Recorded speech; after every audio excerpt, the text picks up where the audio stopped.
Senate Democrats blocked a Republican police reform bill from advancing Wednesday as they call for bipartisan talks on a plan to overhaul law enforcement during a national outcry against brutality and racism. The legislation, led by GOP Senator Tim Scott of South Carolina, did not garner the 60 votes needed to move forward to debate. It failed by a 55-45 margin. As Democrats argued the measure did not go far enough to root out failings in policing, Republicans contended they should vote to move ahead with it so they could formally propose amendments. If you don't think we're right, make it better. Don't walk away, Scott, one of 3 black senators, said before the vote.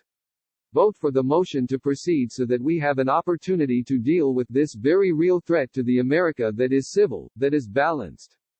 The impasse Wednesday leaves Congress no closer to passing any police reform legislation during the biggest public push for change in decades.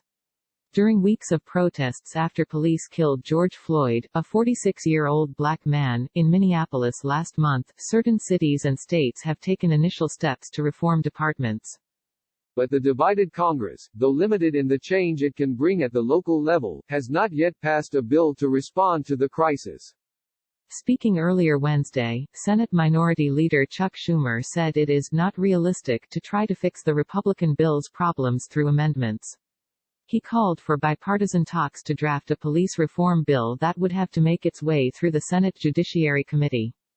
After this bill goes down, there should be bipartisan discussions with the object of coming together around a constructive starting point for police reform.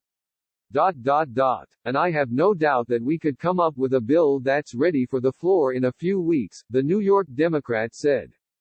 The Democratic and Republican plans differ on several key fronts. The Democratic proposal would weaken qualified immunity, protections for police and make it easier to prosecute officers who commit abuses. The GOP bill would not. The Democratic legislation would ban the use of chokeholds and no-knock search warrants at the federal level and tie state and local funding to barring the practices. The GOP bill would make certain exceptions for a chokehold ban and instead require more data collection on the use of no-knock warrants. While Democrats make the case that their bill takes more serious reform steps than the GOP proposal does, their plan falls short of calls from activists to slash police funding and redirect the money to social services. Subscribe to CNBC on YouTube.